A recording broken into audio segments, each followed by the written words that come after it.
depending on the latitude of observer and the declination of the body. क्या मतलब है इस बात का? इस बात को समझने के लिए the significance of rational horizon एक बड़े डायग्राम पे समझते हैं. Let's understand the significance of rational horizon, then we'll move to the rational horizon diagrams. किसी को कुछ पूछना है?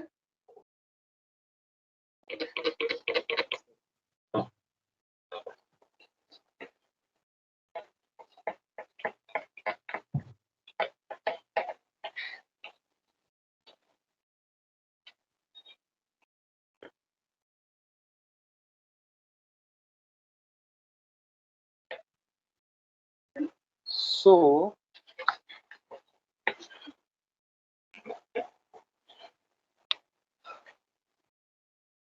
if this is the celestial sphere, this is the earth, ये अर्थ है और ये सेलेस्टियल स्फीयर है, मान लेते हैं.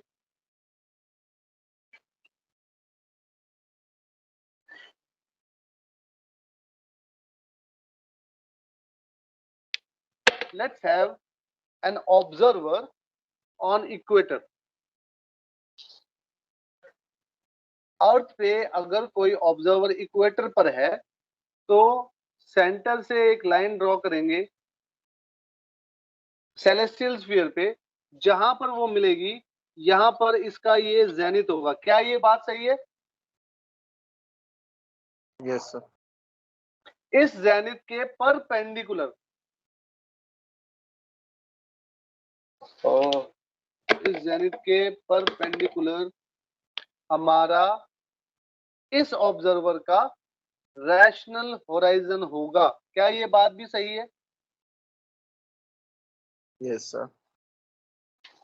अब अगर मैं दूसरा ऑब्जर्वर लूं जो लेट्स से 45 डिग्री नॉर्थ पर है, इसके पॉइंट ऑफ व्यू से ये इसका जेनिथ होगा, इसके परपेंडिकुलर ये इसका रैशनल होराइजन होगा. क्या ये बात भी सही है? Yes sir. ब्लू वाले के पॉइंट ऑफ व्यू से इस तरफ का जो जेनिथ की तरफ का, ब्लू की बात कर रहा हूं अभी, I am talking about blue now.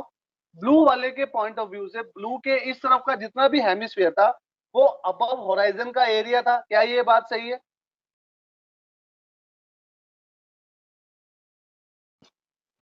बताते रहो यार, हाँ समझ में आ रहा है कि नहीं? यस.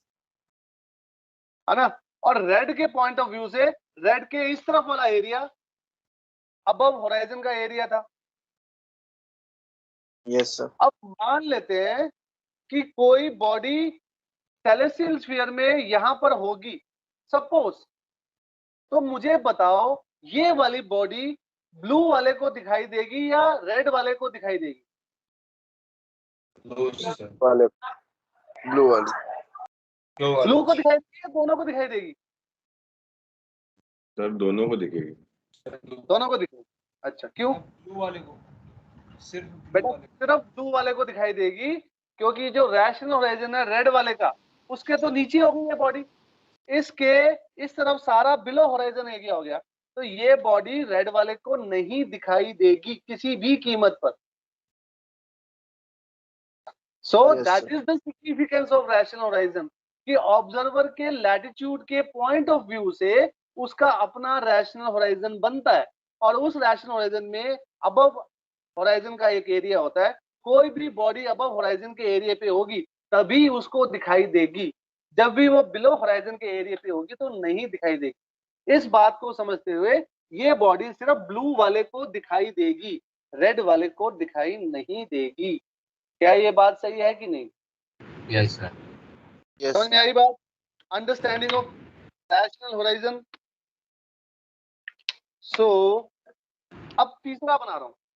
अगर मेरा ऑब्जर्वर नॉर्थ पोल पे होता अगर, तो ये उसका जेनिथ होता और ये उसका रैशनल होराइजन होता. क्या ये बात भी सही है? Yes sir. है ना? अब मुझे बताओ ये ब्लैक वाली बॉडी किसको दिखाई देती तीनों में से? Only blue sir. ब्लू को ही सर। कंफ्यूजन तो नहीं है? ये ब्लैक वाले को No, sir. रेड वाले को नहीं दिखाई देती। नहीं दिखाई देती। बिल्कुल ठीक है, ओके।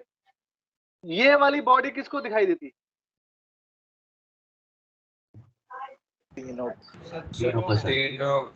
को दिखती। बिल्कुल सही, ये वाली बॉडी तीनों को दिखाई देगी। इसमें कोई डाउट तो नहीं है? No sir.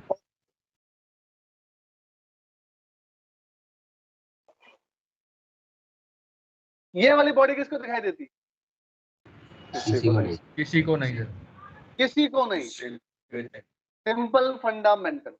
इसका मतलब this is the understanding of rational horizon, और we can call it as significance of rational horizon depending on the latitude of observer. Different latitude of observer will have a different rational horizon and will have a different visibility theoretically. क्या ये बात सही है? Yes sir. Yes. तो एक बार बनाओ, 5 minute दे रहा हूँ, इसको समझो, बनाओ और फिर आगे बढ़ाता हूँ। Okay sir.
हो गया सर। ओके चलो, ओके। अगर ये अंडरस्टैंडिंग समझ में आ गई है तो अब हम बनाते हैं होराइजन डायग्राम्स।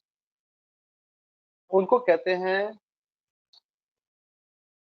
होराइजन डायग्राम्स, इसी चीज को इंडिविजुअली एड्रेस करने के लिए।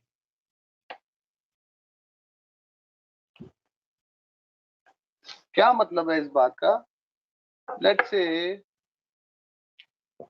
अगर मेरा लैटिट्यूड ऑफ ऑब्जर्वर होता, जब मैं लैटिट्यूड बोलता हूं तो हमेशा ऑब्जर्वर की बात होती है, लैटिट्यूड हमेशा ऑब्जर्वर का होता है, ठीक है। और डेक्लिनेशन हमेशा बॉडी की होती है। दिस इज ऑलवेज ऑब्जर्वर,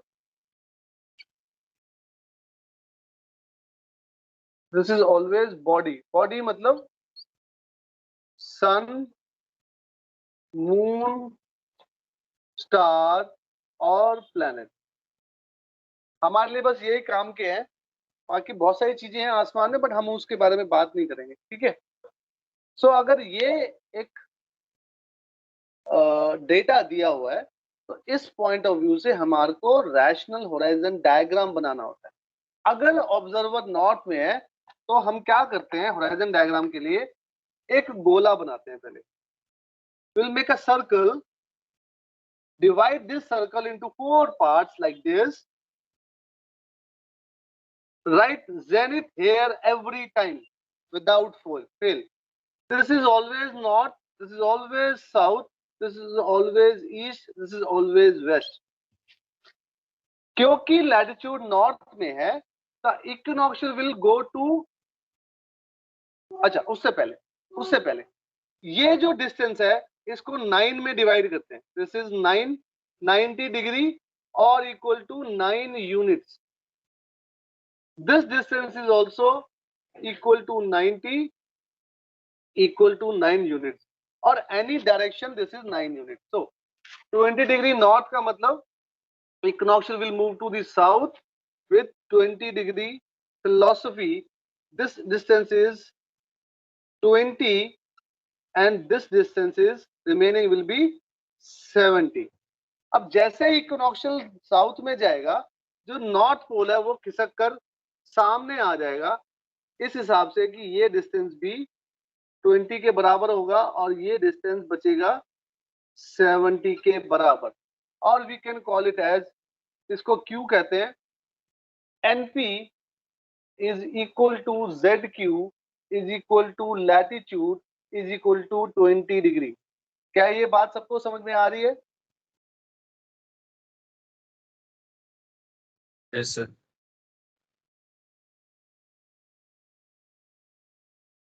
देखो ध्यान से, है ना. अब क्योंकि हमारी डेक्लिनेशन ऑफ बॉडी 10 डिग्री है, तो declination is always measured from equinoctial. इस डायग्राम में इक्विनॉक्शियल कहां पर है? This is equinoctial. और 10 डिग्री नॉर्थ का मतलब क्या हुआ? इक्विनॉक्शियल से 10 डिग्री ऊपर. अगर ये डिस्टेंस 20 है, इक्विनॉक्शियल से 10 डिग्री ऊपर बनाना पड़ेगा, तो हम कुछ ऐसा डायग्राम बना सकते हैं बॉडी का. This is declination 10. सो ये जो डिस्टेंस है, ये distance is declination equal to 10 degree north. कितने लोगों को समझ में आई बात?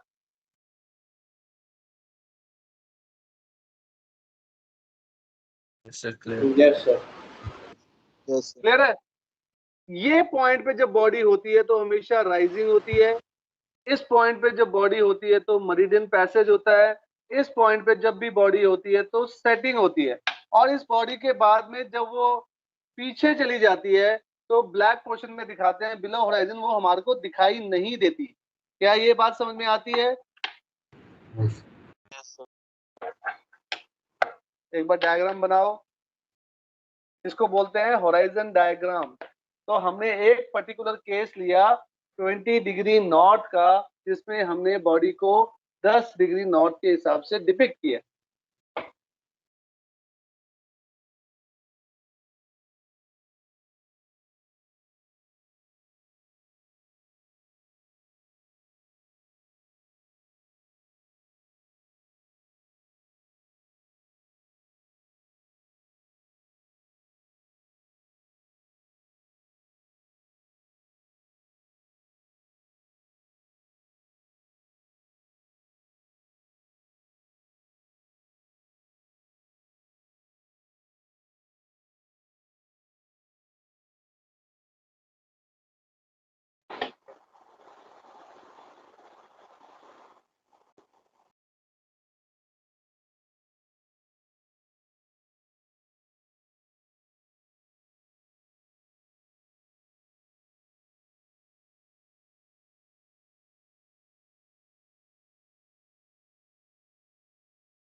अब देखो इस डायग्राम में मान लेते हैं अगर हमारी बॉडी सुबह के वक्त यहां पर होती तो हम क्या करते? एक मेरिडियन पास करते बॉडी से. इसको कहते सेलेस्टियल मेरिडियन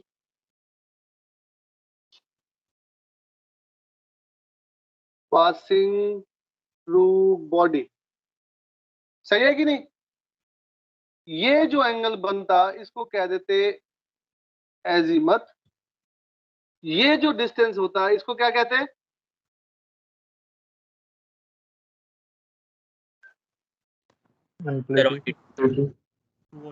क्या कहते हैं? True altitude. True altitude. This is called true altitude. और जो ये बच जाता है इसको क्या कहते हैं? Zenith distance. सही है कि नहीं? Yes, sir. ओके इस ट्रायंगल को अगर हम बाहर निकालें PZX, now we have a PZX triangle ready. इस PZX ट्रायंगल में P के अपोजिट जो साइड होती है उसको कहते हैं छोटा p और साइड कहते हैं. दिस इज Z के अपोजिट जो साइड होती है उसको कहते हैं छोटा z या साइड z और X के अपोजिट जो साइड होती है उसको कहते हैं छोटा x. This is angle P, this is angle Z, this is angle X. क्या ये बात सबको मालूम है? Yes, sir. है ना? ओके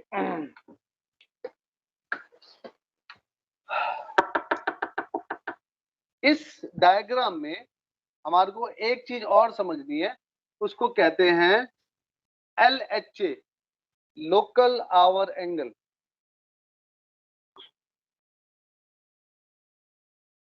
इस डायग्राम में ये जो एंगल मैंने अभी बनाया है दिस इज LHA.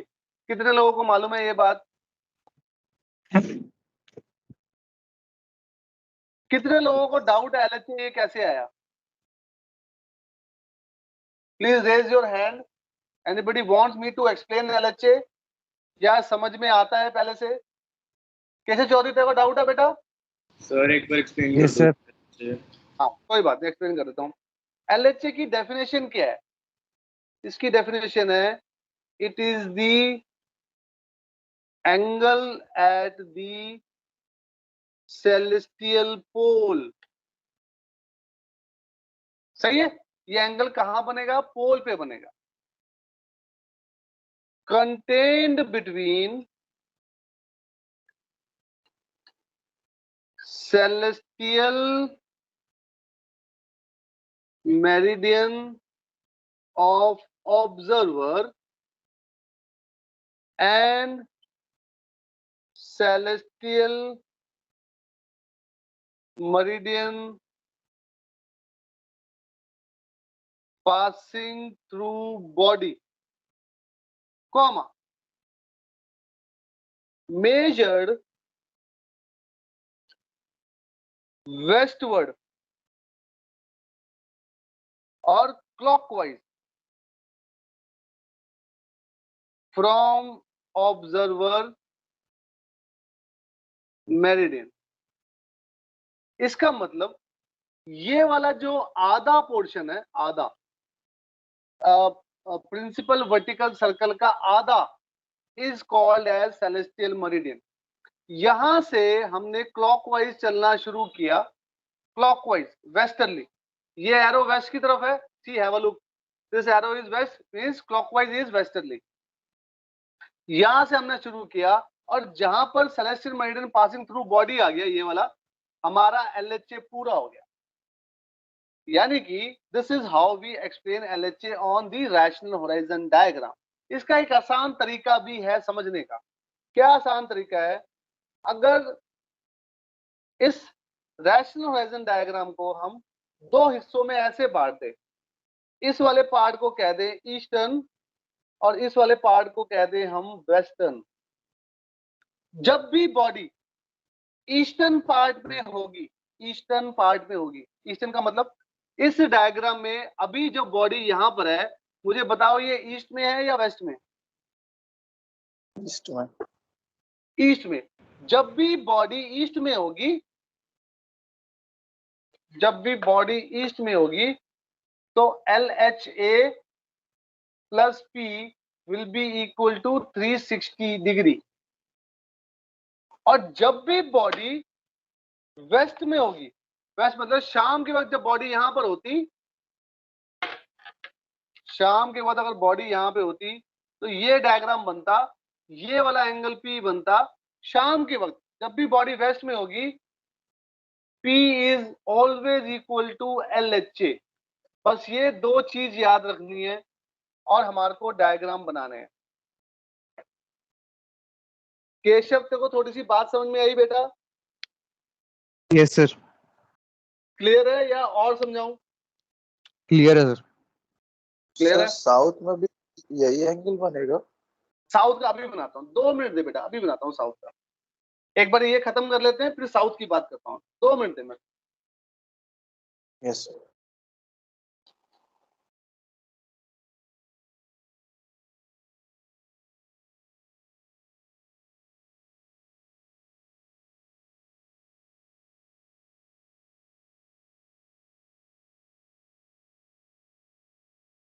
एक बार देख लो, समझ लो, जो डाउट आता है मेरे से पूछ लो,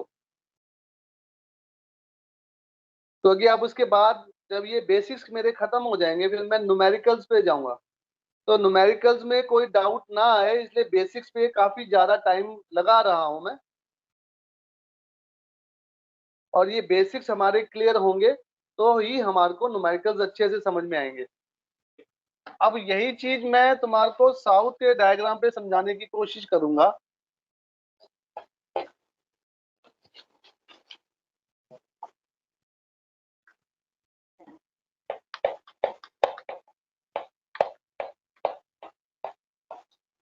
मान लेते हैं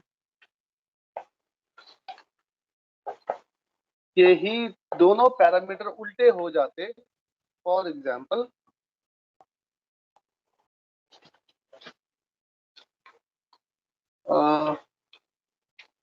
ये हो जाता हमारा 20 डिग्री साउथ और ये हो जाता हमारा 10 डिग्री साउथ सपोज। तो क्या करते हैं हम, एक गोला बनाते हैं। इस गोले को 4 हिस्सों में डिवाइड कर देते। यहां लिख देते जेनिथ, यहां लिख देते आर एच, यानी कि ये जो गोला है वो रैशनल होराइजन को रिप्रेजेंट करता है। फिर देखते हैं हम लैटिट्यूड हमारा कितना है। 20 डिग्री साउथ मतलब equinoctial will move to the north, simple. और ये वाला पोल ऊपर आ जाएगा, साउथ वाला पोल। इसको कह देते क्यू, इसको कह देते S. This is always north. Such a way SP is equal to ZQ is equal to latitude equal to 20। सही है। अब इस बात को समझते हुए हम अब डेक्लिनेशन रिप्रेजेंट करते हैं। हमारा डेक्लिनेशन कैसे रिप्रेजेंट होता, कुछ ऐसा, है ना। ये पॉइंट, क्योंकि this is always east, this is always west, तो बॉडी हमेशा ईस्ट में राइज होती है। ये राइजिंग पॉइंट होता, ये इसका मेरिडियन पैसेज होता और ये पॉइंट इसका सेटिंग होता। सही है। अब इसके अंदर में मान लेते हैं हमारी बॉडी यहां पर होती सपोज, तो हम ये एंगल पूरा करते।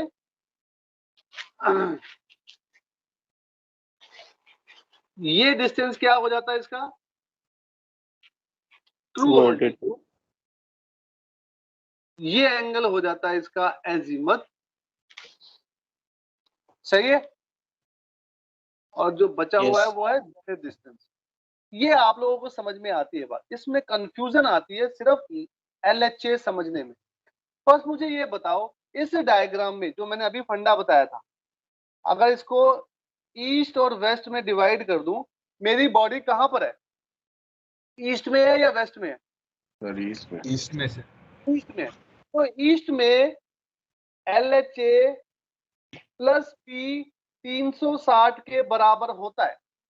इस डायग्राम में अगर मैं PZX को बाहर निकालूं तो क्या ऐसे PZX बनेगा, हाँ या ना? Yes sir. और ये एंगल P होगा। अगर ये एंगल P है, बॉडी ईस्ट में है और ये ट्रू है, इसका मतलब दिस एंगल इज LHA। ये बात समझ में आई? Yes sir. कोई डाउट? बट अगर यही डायग्राम मैं शाम को बनाता, मान लेते हैं बॉडी यहां होती, तो ये वाला मेरा PZX बनता और ये एंगल P होता। क्योंकि बॉडी वेस्ट में है, शाम के वक्त P is always equal to LHA। तो ये जो एंगल मैंने बनाया यही LHA के बराबर होता है शाम को। क्या अब बात समझ में आई साउथ के डायग्राम में चीजों को कैसे देखना है? किसने पूछा था, शमित ने या शेफरोन ने, किसी ने पूछा था? Yes. Yes, sir. मैंने पूछा. समझ में आया बेटा? Yes, sir. Yes. क्लियर है? कोई डाउट तो नहीं है? No, sir. कोई डाउट नहीं है. अगर कोई डाउट नहीं है तो सब लोग 2 डायग्राम मुझे बना के दिखाओ अपनी कॉपी में. 2 डायग्राम मतलब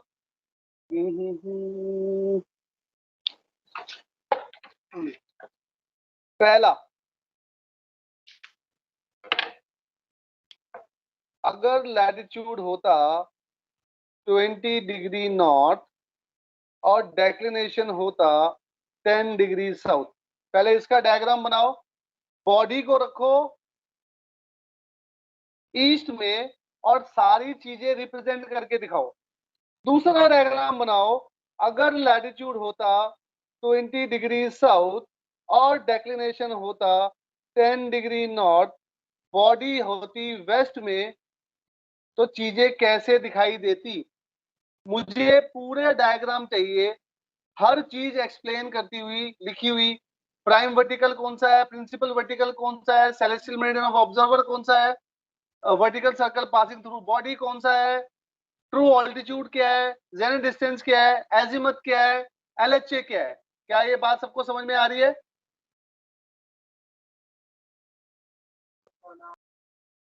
ये डायग्राम बना के दिखाओ. दोनों डायग्राम बना के दिखाओ. 10 मिनट दे रहा हूं सबको, तसल्ली से बनाओ. सर दूसरी कंडीशन बॉडी वेस्ट. हाँ, दूसरी कंडीशन में body waste.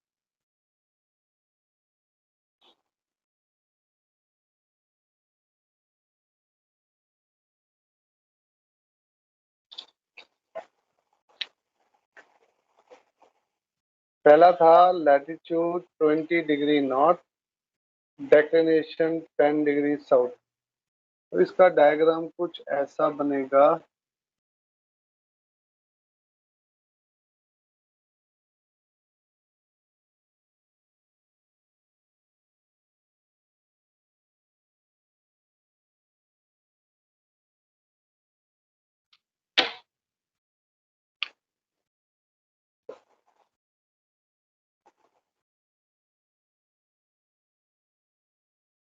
Body in east मान लेते हैं, ये मान लेते हैं.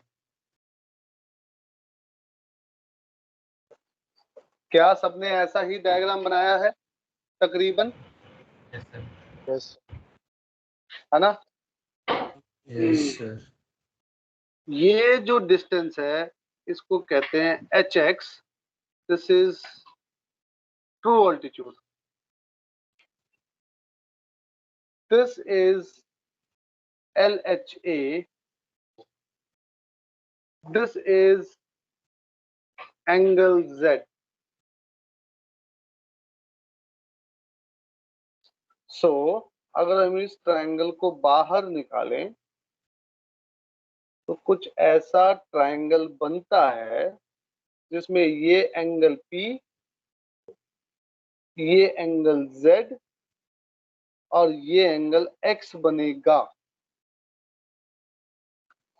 इसको कहते हैं 90 माइनस ट्रू ऑल्टीट्यूड. क्या ये बात सही है? Yes, sir. Yes sir. इस साइड को कहते हैं X, इसको कहते हैं 90 माइनस लैटिट्यूड. क्यों? क्योंकि अगर ये लैटिट्यूड है तो जो बचा हुआ हिस्सा है that has to be 90 minus latitude.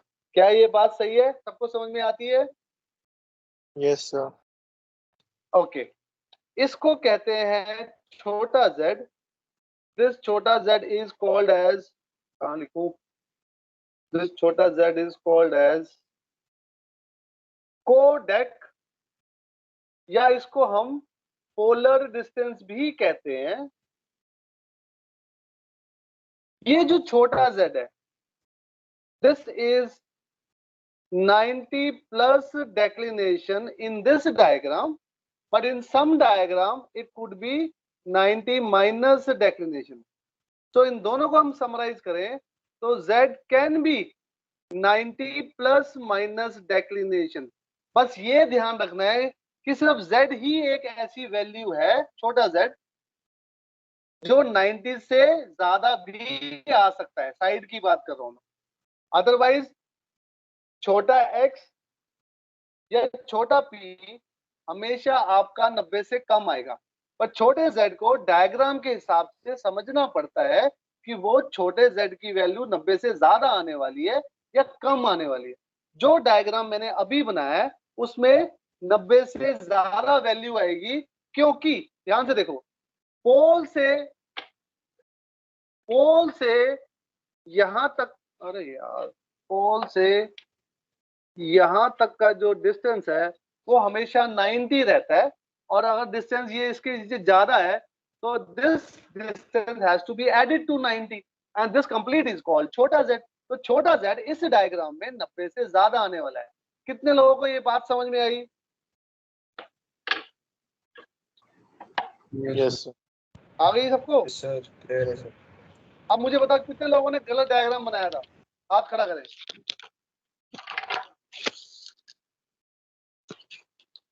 कोई भी नहीं था गलत डायग्राम बनाया? बहुत अच्छी बात है। अब साउथ का बनाते हैं।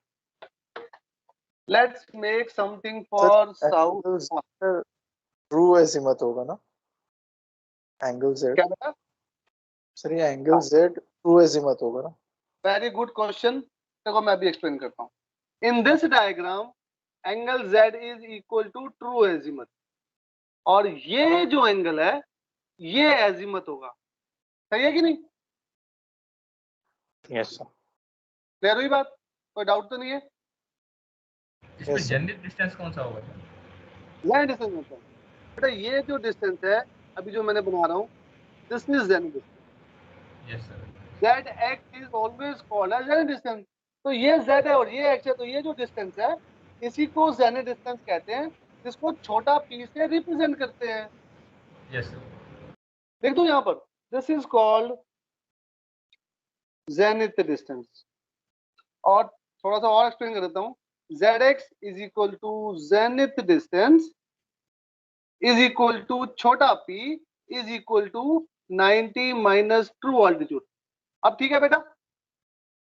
Yes sir. लिख ले, कोई नहीं। कुछ और डाउट है मेरे से पूछो, I have no problem, please ask me your doubts. दिल में मत रखना। अब मैं सॉरी रिवीजन कर रहा हूँ, तो please ask me all your doubts.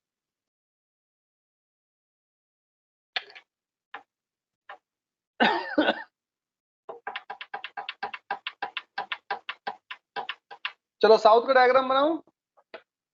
South का डायग्राम था हमारा लैटिट्यूड 20 डिग्री साउथ और डेक्लिनेशन था हमारा 10 डिग्री नॉर्थ। ठीक है, तो इसमें क्या किया हमने, एक गोला बनाया। उस गोले को 4 हिस्से में डिवाइड किया। यहाँ पे लिख दिया जेनिथ, यहाँ पे लिख दिया RH। क्योंकि लैटिट्यूड साउथ है तो equinoctial will move to the north, तो एलिवेटेड पोल साउथ वाला ऊपर आ जाएगा। This is Q। Such a way SP is equal to ZQ is equal to latitude is equal to 20, है ना? अब हम इसको बॉडी बनाते हैं 10 डिग्री नॉर्थ। नॉर्थ का मतलब इक्विनॉक्शियल से 10 degree north, this is north, तो ऊपर की तरफ। कुछ बॉडी ऐसी बनेगी। अब इसमें मैंने कहा था बॉडी को वेस्ट में रखो, तो बॉडी अगर वेस्ट में रखी तो हमारा ये PZX ट्रायंगल बना।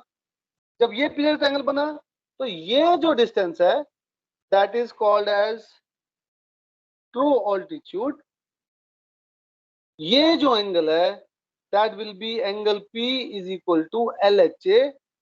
ये जो डिस्टेंस है that is called zenith distance. इस ट्रायंगल को अगर हम बाहर निकालें तो कुछ ऐसा बनेगा, ZX और P, this angle is P, this angle is Z, this angle is X। P के अपोजिट साइड इसको छोटा p कहेंगे, इसको छोटा z और इसको छोटा x। This P is always equal to 90 minus true altitude, जैसा कि मैंने ऊपर लिखा हुआ है। इस डायग्राम के हिसाब से भी Z की वैल्यू 90 प्लस डेक्लिनेशन आएगी। क्या ये बात सही है? इस X की वैल्यू हमेशा 90 माइनस लैटिट्यूड ही होती है। क्या ये क्लियर है सबको? Yes sir. सबने ऐसा ही बनाया है? किसी ने कुछ और डायग्राम बनाया है? बताओ मेरे को। Anybody has made a little different diagram? किसका गलत है डायग्राम बताओ जल्दी। किसी ना किसी का तो होगा, मुझे पूरी उम्मीद है। चलो बहुत अच्छी बात है, किसी का नहीं है, आई एम वेरी हैप्पी। अब बताओ इसमें कोई डाउट है मेरे से पूछो, अगर डाउट नहीं है फिर आगे की बात करते हैं। सर ये Z से X जो होता है वो हम स्ट्रेट लाइन बनाते हैं या कर्व बनाते हैं? बेटा देखो, हम कुछ भी बना सकते हैं, उससे फर्क नहीं पड़ता है, but logically it's a great circle. Great circle का वो एक छोटा सा पार्ट है।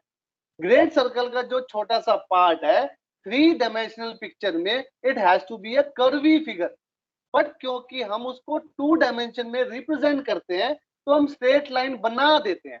तो हम स्ट्रेट लाइन बना देते हैं वो भी ठीक है, हम अगर कर्व लाइन बना लेते हैं वो भी ठीक है, कोई इशू नहीं है उस बात को लेकर। बट एक्चुअली में it will be a curved line. Actually it has to be a curved line, can not be a straight line. Yes sir. Clear होगी बात बेटा? बिल्कुल क्रिस्टल क्लियर। हम बना लेते हैं, कोई दिक्कत Yes. नहीं है उसमें।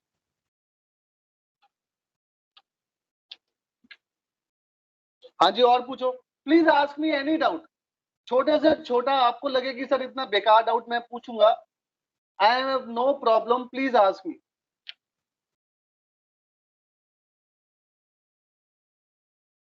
चलो अगर सब क्लियर है तो यहाँ पर मेरा बेसिक्स खत्म हो जाता है सारा। अब अगली क्लास से यानी परसों कराऊंगा मैं तुम्हारे को होराइजन सिस्टम के क्वेश्चंस एंड आंसर, यानी PZX ट्रायंगल मैंने एक्सप्लेन कर दिया है और थोड़ा एक्सप्लेन करूंगा अगली क्लास में, और वहां से हम अपनी न्यूमेरिकल्स की जर्नी और बहुत सारी थ्योरी ऑफ नेविगेशन के जो फंडे हैं बहुत सारे सीखेंगे। यहाँ पे आज की क्लास खत्म कर रहा हूँ। क्या मेरी नेविगेशन समझ में आती है? Yes sir. Yes sir. Yes sir. मेरी स्पीड ठीक है? सॉरी सर काफी डाउट क्लियर हो गए। काफी डाउट क्लियर हो गए, थैंक यू सर। मेरा सब ये है कि मेरी स्पीड ठीक है, इंग्लिश हिंदी कुछ चेंज करूं या सब बढ़िया है? सब बढ़िया है सर। सब बढ़िया। चलो ओके सर, थैंक यू। कल मैं पहले या तो 2 घंटे की क्लास